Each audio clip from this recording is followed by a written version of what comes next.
Hello strikers, welcome back to Serie A. Matchday 1. In what can only be described as a rude welcome back to Serie A, newly promoted Sassuolo found out the hard way that Napoli's Scudetto defense is no joke. It was a one-sided affair at the Matchday Stadium, where Napoli decided to show Sassuolo who's boss with a very casual 2-0 victory. The champions didn't waste any time getting down to business, let's say. In the 17th minute, Napoli's new signing, Scott McTominay, decided to introduce himself to the league by scoring the opener, making it clear that his transfer from Manchester United wasn't for a scenic tour of Italy. The game was then put to bed in the 57th minute by another superstar newcomer, Kevin De Bruyne, who proved that he still got the magic touch, even in a different league. Sassuolo's Ismael Kone also managed to make an impact, earning 2 yellow cards and an early shower in the 79th minute. That's one way to get noticed in your Serie A debut, right? The final score was Sassuolo 0, Napoli 2. It seems Napoli is picking up right where they left off, while Sassuolo is probably rethinking their promotion party plans. This game was a masterclass in goal prevention, with both Genoa and Lecce seemingly more interested in a staring contest than scoring. The two teams played out a thrilling, for defenders anyways, 0-0 draw at the Stadio Luigi Ferraris. Lecce's goalkeeper, Vladimiro Falcone, was the undisputed man of the match, performing a series of heroic saves that suggested he had made a pre-game deal not to let anything past him.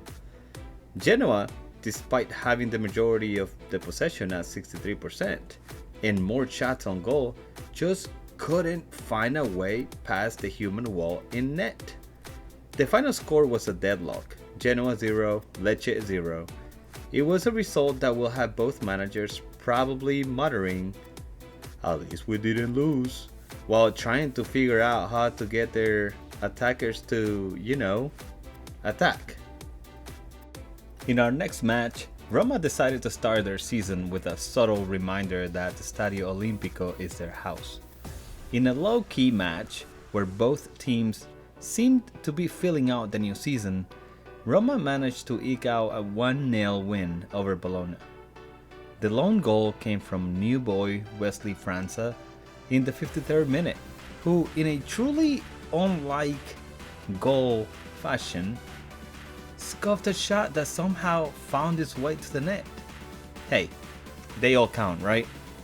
Bologna had a few chances, but Roma's defense held firm, and Gianluca Mancini made sure to collect his ritual yellow card to kick off the season. The final score was Roma 1, Bologna 0. It wasn't a firework display, but for Roma, a win's a win, and for Bologna, it's back to the drawing board, or maybe just practicing defending against very awkward shots. Milan's season kickoff was less of a party and more of a "wait, what just happened?" moment.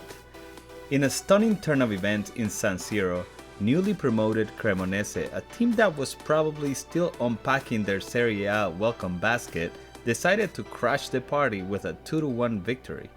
It was a classic case of the little guy proving he's not so little. Milan had all the ball and all the big names, including their new superstar, Luka Modric.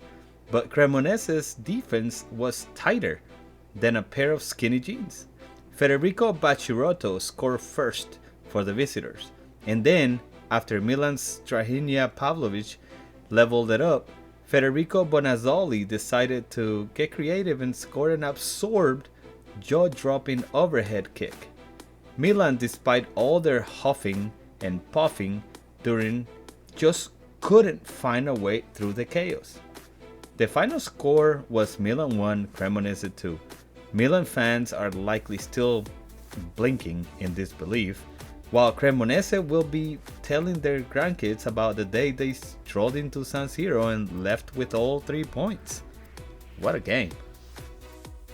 In a match that was less about football game and more about a cruel prank, Cagliari and Fiorentina decided to start the season by giving their fans a full-on emotional whiplash. It was a 1-1 draw that proved you should never, ever leave a match early. Fiorentina thought they had the 3 points in the bag. Rolando Mandragora, a player whose name sounds like he should be casting spells, actually did a little bit of magic. Scoring in the 68th minute, the Fiorentina faithful were probably already at home celebrating with a nice Chianti, convinced the job was done. But just when the clock had given up and was heading home, Cagliari decided to channel their inner escape artist in the final most improbable seconds of stoppage time. Sebastiano Luperto decided to play the role of a late-night hero, scoring an equalizer that was basically a gut punch to Fiorentina's soul. The final whistle blew, with both teams looking like they'd just been through a fight. Fiorentina will be spending the rest of the week in therapy, wondering how they snatched a draw from their jaws of victory, while Cagliari is probably still running around the pitch screaming with pure, unadulterated joy. Welcome to the most glorious train wreck of a game you've ever seen, in a match that screamed, "We have no respect for the established order." Newly promoted Como decided to give Lazio a 2-0 beatdown, making them look like a bunch of lost tourists. Lazio, a team that's supposed to be one of the big boys, showed up and apparently forgot to pack their scoring shoes, managing only one measly shot on target. The first nail in their coffin was hammered in by Anastasios Douvikas in the 47th minute, and then Nico Paz, a player whose name sounds like a tranquilizer, decided to put them out of their misery with a goal in the 73rd minute. The final score was Como 2, Lazio 0.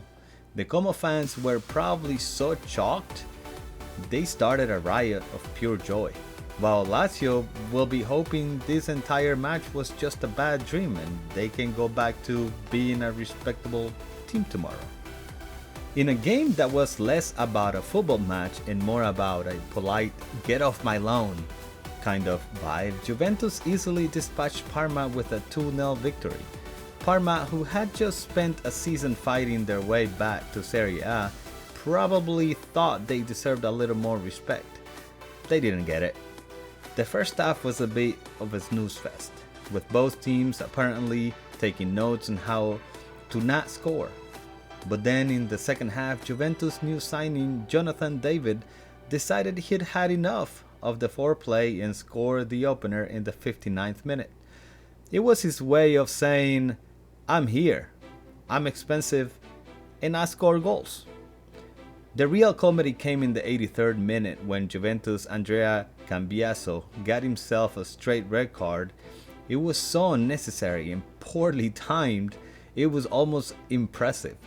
But just as Parma was about to celebrate having a man advantage, Dusan Vlahovic, who had come on as a sub, scored a minute later to rub salt in the wound.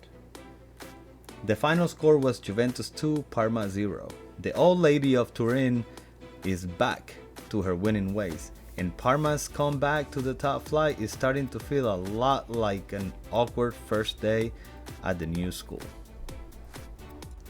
You can't write this stuff. In a match that was less about football game and more about a cruel joke on their home crowd, Atalanta managed to tie a team that's been out of the top flight since the dawn of the internet. That's right, Pisa, a team that's basically a relic from the early 90s, held their own against a Champions League caliber squad. The match got off to a truly bizarre start when Atalanta's own defender Isaac Hien decided to get a little too friendly with the ball and knocked it into his own net in the 26th minute.